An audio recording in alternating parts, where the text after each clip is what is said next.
Mari pertemuan kita pada pagi hari ini kita mulai dengan membaca surat Fatihah, dilanjutkan doa mulai pelajaran. Memohon kepada Allah Subhanahu wa taala agar senantiasa kita diberi kemudahan, kesehatan, tercapai apa yang menjadi cita-cita kita semua. Al-Fatihah. A'udzu billahi minasy syaithanir rajim. Bismillahirrahmanirrahim. Alhamdulillahi rabbil alamin.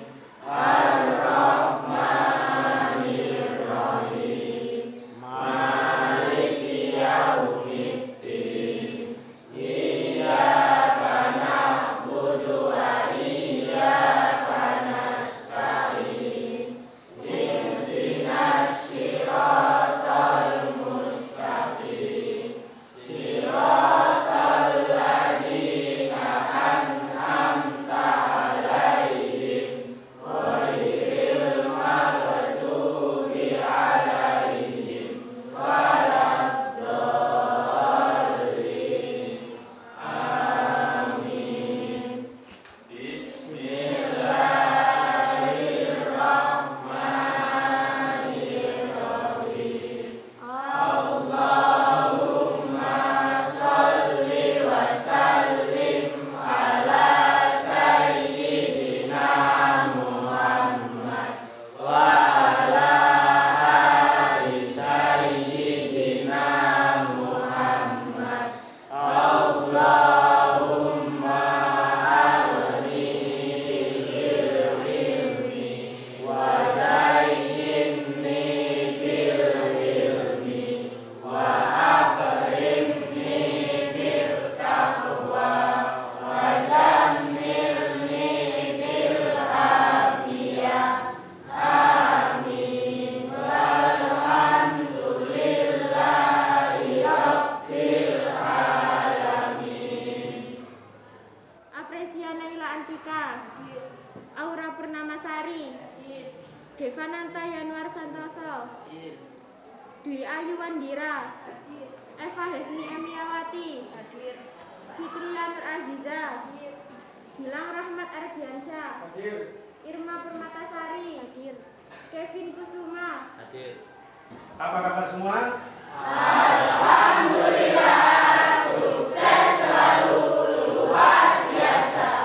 SMP Negeri 1 Trawulan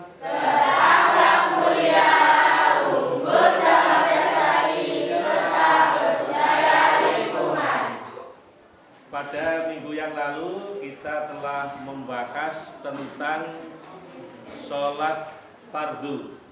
Ya, sholat fardu. Masih ingat apa sholat fardu? Coba kamu. Sholat yang harus dikerjakan oleh setiap muslim setiap hari. Ya, sholat yang setiap hari harus dikerjakan oleh seorang muslim. Ada berapa sholat fardu yang harus dikerjakan setiap hari? Ada 5. Apa saja? Coba bersama-sama. Subuh,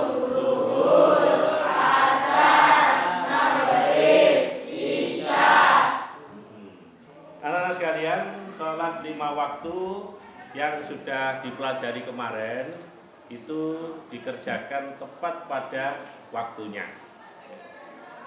Namun dalam Islam memberikan keringanan kepada umatnya untuk melakukan sholat itu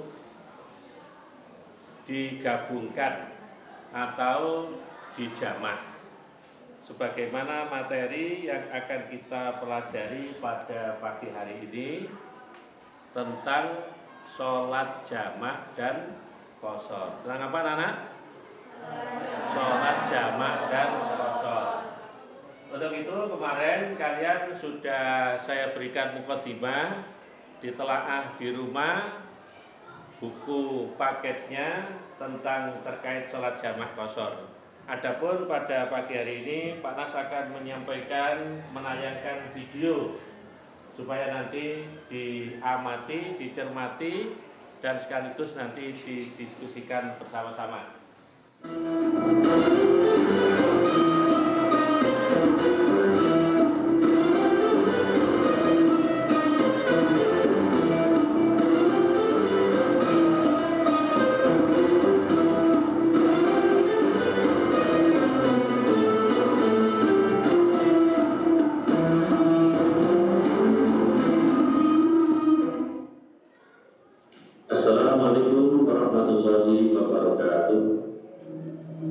Bismillah, alhamdulillah, la haula wa la quwata illa billah.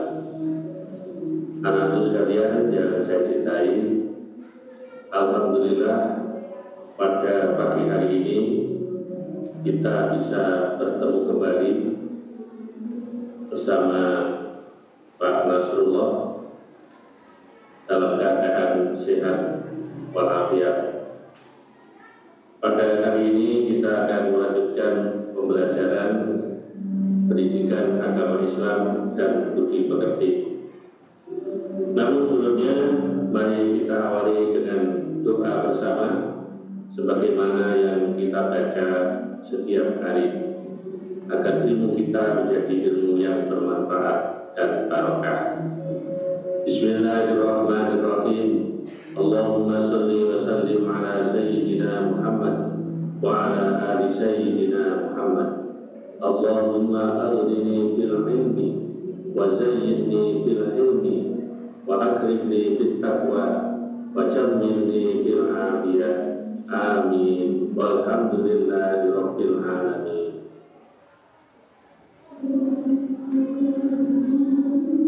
Pada pembahasan pelajaran pendidikan agama Islam dan budi pekerti kali ini, pokok pembahasannya adalah Islam memberikan kemudahan kepada umatnya melalui syariat sholat jamak dan qashar. Pengertian sholat jamak. Sholat jamak adalah menggabungkan atau mengumpulkan dua sholat fardu dan dilaksanakan dalam satu waktu, seperti sholat zuhur dengan asar.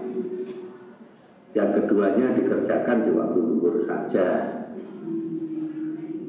atau dikerjakan di waktu asar saja. Begitu juga sholat maghrib dan isya dikerjakan pada waktu sholat maghrib atau sholat isya. Itu namanya dijamak. Sedangkan sholat subuh tidak bisa dijamak. Bagaimana hukum mengumpulkan sholat atau sholat jamak? Hukum sholat jamak adalah mubah, artinya diperbolehkan bagi orang-orang yang dalam keadaan darurat, seperti musafir atau orang yang bepergian jauh menempuh jarak sesuai dengan ketentuan yang telah ditetapkan. Dasar hukum atau dalil tentang sholat jamak adalah sabda Rasulullah Sallallahu Alaihi Wasallam. Karena Rasulullah Sallallahu Alaihi Wasallam yajma'u baina sholati dhuhri wal asri idza kana ala dhuhrin sayrun wa yajma'u bainal maghribi wal isya'i. Artinya Rasulullah Shallallahu Alaihi Wasallam menjamak atau mengumpulkan antara sholat zuhur dengan sholat asar jika dalam perjalanan, dan menjamak sholat maghrib dengan sholat isya. Hadis riwayat Bukhari.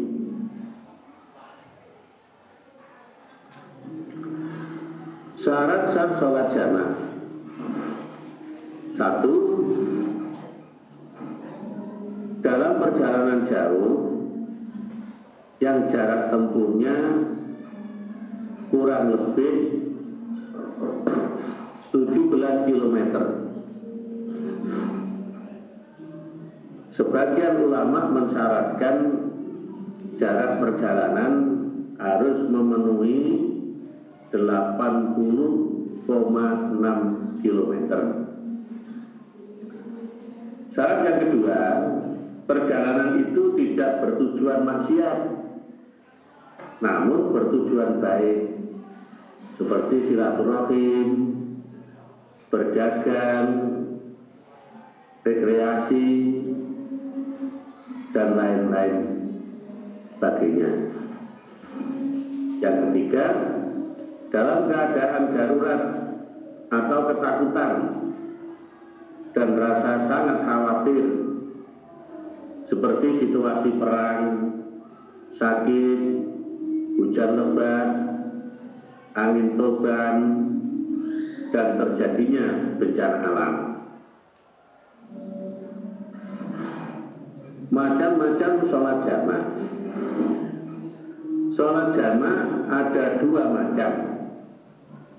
Yang pertama adalah jamaah takdim,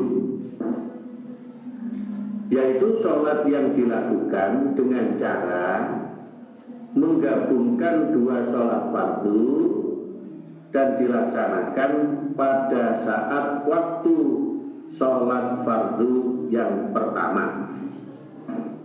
Contoh, sholat zuhur dijamak dengan asar, dikerjakan di waktu zuhur. 4 rakaat sholat zuhur dan 4 rakaat sholat asar. Contoh yang kedua, sholat maghrib dijamak dengan sholat isya, dikerjakan di waktu maghrib. 3 rakaat sholat maghrib dan 4 rakaat sholat isya. Macam sholat jamak yang kedua adalah jamak takhir,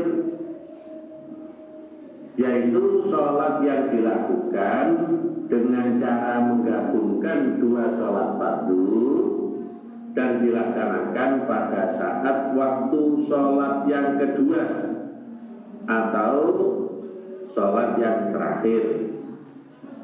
Contohnya, sholat zuhur dijamak dengan asar, dilaksanakan di dalam waktu sholat asar. 4 rakaat sholat zuhur dan 4 rakaat sholat asar. Contoh yang kedua,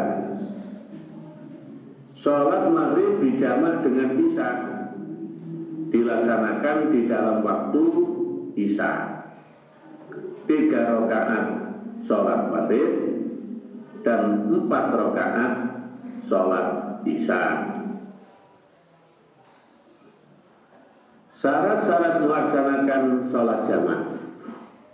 1. Berniat menjamak sholat, dan saat yang paling tepat untuk niat adalah sebelum berlalunya waktu sholat pertama. 2. Sholat dilaksanakan secara berurutan. Misal sholat zuhur dan sholat asar, berarti pelaksanaannya sholat zuhur dulu, kemudian sholat asar. Jamak takhir adalah mengakhirkan pelaksanaan sholat pertama di waktu sholat kedua, dan dianjurkan bagi orang yang melaksanakannya untuk melaksanakan kedua sholat tersebut dengan berurutan. Jadi meskipun sholatnya itu jamak takhir, tetap harus sholat yang pertama dulu. Sholat zuhur dan asar di jamak takhir, berarti pelaksanaannya sholat zuhur dulu, kemudian sholat asar. Syarat yang ketiga, di antara dua sholat tidak diselingi sesuatu, yaitu tidak ada selang waktu atau jeda yang lama di antara kedua sholat itu. Misalnya untuk ngobrol, untuk makan dulu, atau yang lainnya. Nomor 4, syarat sholat jamaah tetap dalam keadaan bersafar atau perjalanan saat mengawali sholat pertama hingga selesai darinya dan mengawali sholat yang kedua. Syarat yang nomor 5, tidak boleh bermakmum kepada orang yang menetap atau mukim. Syarat yang keenam, perjalanan itu dilaksanakan bukan untuk maksiat. Dan syarat yang terakhir, harus mengetahui bahwa ia boleh menjamak sholat. Berikutnya adalah sholat qashar. Pengertian sholat qashar adalah menjalankan sholat fardu dengan cara meringkas dari 4 rakaat menjadi 2 rakaat. Dengan demikian sholat yang boleh diqashar adalah sholat yang jumlahnya 4 rakaat, yakni sholat zuhur, asar, dan isya. Sedangkan sholat maghrib dan subuh tidak boleh diqashar. Hukum melaksanakan sholat qashar. Hukum mengerjakan sholat qashar adalah mubah atau diperbolehkan bagi orang-orang yang memenuhi persyaratan. Adapun dalil yang memperbolehkan sholat qashar adalah firman Allah surat An-Nisa ayat 101. A'udzu billahi minasyaitonir rajim. Wa idza darabtum fil ardi falaisa 'alaikum junahun an taksuru minas shalah in khiftum ayyaftinakumul ladina kafaru innal kafirina kanu lakum aduwwan mubina. Artinya, dan apabila kamu bepergian di muka bumi, maka tidaklah berdosa kamu mengqashar sholat jika kamu takut diserang orang-orang kafir. Sesungguhnya orang kafir itu adalah musuh bagi kamu yang jelas. Syarat sholat qashar. Sholat qashar akan menjadi sah jika memenuhi beberapa persyaratan. Yang pertama, perjalanan itu bertujuan baik, tidak untuk maksiat.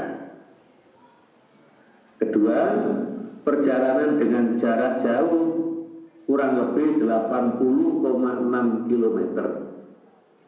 Tiga, dalam keadaan darurat atau ketakutan atau situasi perang atau karena sakit, hujan lebat, angin topan, dan bencana alam. Syarat yang keempat, harus diniatkan qashar sholat di dalam hati. Syarat yang kelima, sholat yang diqashar itu harus sholat yang tunai atau sholat ada, bukan sholat qadha, dan jumlahnya 4 rakaat. Syarat yang keenam, tidak boleh bermakmum kepada orang yang menetap atau orang yang mukim. Syarat yang terakhir, harus berniat sholat qashar ketika takbiratul ihram. Demikian tadi anak-anak pembelajaran kita pada pagi hari ini tentang sholat jamaah dan qashar. Mudah-mudahan ilmu yang kita pelajari menjadi ilmu yang bermanfaat, barokah dunia dan akhirat. Untuk itu, mari kita tutup dengan doa kafaratul majlis. Bismillahirrahmanirrahim. Subhanakallahumma wa bihamdika asyhadu an la ilaha illa anta astaghfiruka wa atubu ilaik. Wa sallallahu ala sayyidina Muhammad wa ala alihi wa sahbihi wa sallam. Walhamdulillahi rabbil alamin.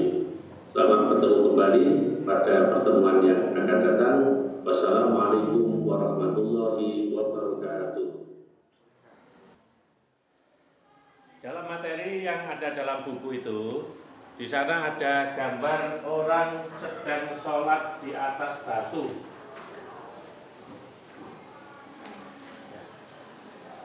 Ini, ya. Ada orang sholat di atas batu. Dari kelompok satu ada yang bertanya, wong sholat kok nang dukur watu? Padahal biasanya sholat itu di musola, di masjid. Ya. Apakah boleh sholat di atas batu? Itu pertanyaannya. Ya, silakan yang lain ingin menjawab, silakan. Ya, dari kelompok 3. Nah. Boleh, yang penting batunya suci sebab syarat sholat harus suci pakaian, tempat, dan badan. Ya. Yang lain kena saja. Atau sepakat dengan jawaban ini? Jawabannya tadi, coba diulang. Boleh, yang penting batunya suci sebab syarat sholat harus suci pakaian, tempat, dan badan. Ya, kemarin pada pembahasan sholat fardu ada syarat-syarat sholat. Ya. Di antaranya adalah harus suci dari najis pada pakaian, tempat, dan badan. Nah, berarti pertanyaan tadi sudah terjawab. Sholat di atas batu hukumnya adalah boleh dengan catatan batu itu Suci. dalam keadaan suci. Ya. Terima kasih. Silakan kalau masih ada saya beri kesempatan lagi dari kelompok yang lain. Monggo bertanya, silakan. Ya. Dari Saya kelompok punya 2. paman di Kediri, bolehkah saya menjamak sholat ketika ke rumah paman? Tadi dalam penyampaian materi yang di video ada ketentuan berapa jarak. Nah, ini pertanyaannya. Ulang lagi, yang keras. Saya punya paman di Kediri, bolehkah saya menjamak sholat ketika ke rumah paman? Ya. Rumahmu mana? Pandan sini. Pandan sini itu masuk wilayah Trawulan. Ya. Berangkat perjalanan dari Trawulan sampai ke Kediri. Ya. Kalau perkiraannya Pak Nas itu sudah mencapai 80 km. Ya. Maka kalau ada jarak 80 km berarti sudah diperbolehkan sholat jamaah. Ya. Anak sekalian, masih ada pertanyaan lagi? Kalau sudah tidak ada, silakan dilanjutkan untuk berdiskusi di kelompoknya masing-masing terkait dengan materi sholat jamaah. Silakan.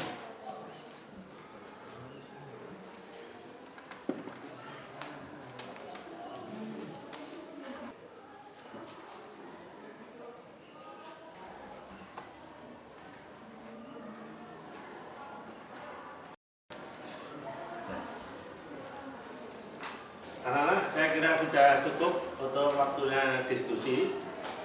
Maka saya minta dari masing-masing kelompok untuk mempresentasikan hasil daripada diskusi kelompoknya.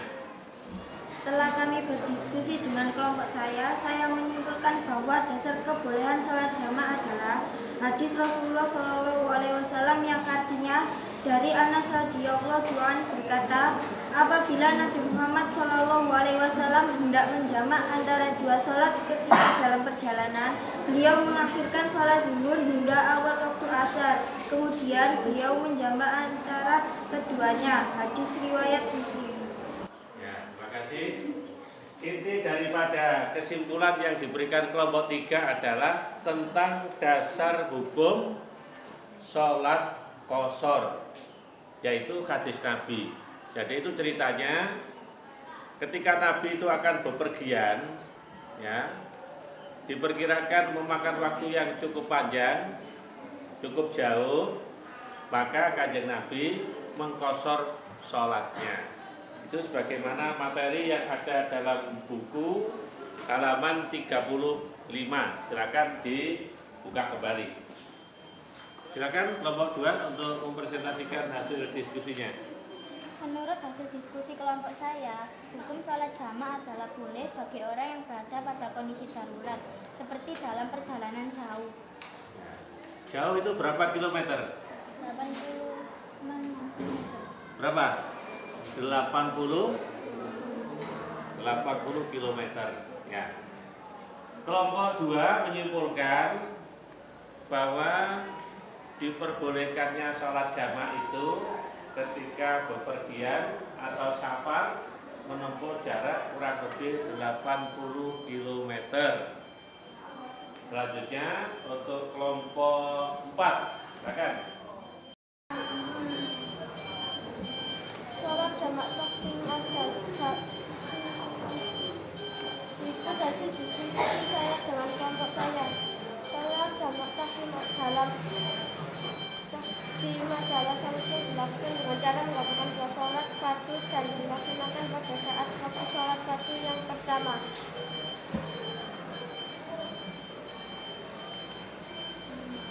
Kelompok 4 hasil diskusinya di situ kalau Pak Nas menggarisbawahi adalah tentang sholat jamak takdim ya tadi. Ya, sholat jamak takdim itu menggabungkan dua sholat fardu dikerjakan pada waktu sholat yang pertama. Coba contohnya apa? Contohnya, yang mau memberikan contoh silakan. Jamak takdim. Contohnya, sholat zuhur dijamak dengan asar dikerjakan di waktu zuhur. Sama-sama. Contoh sholat jamak takdim yaitu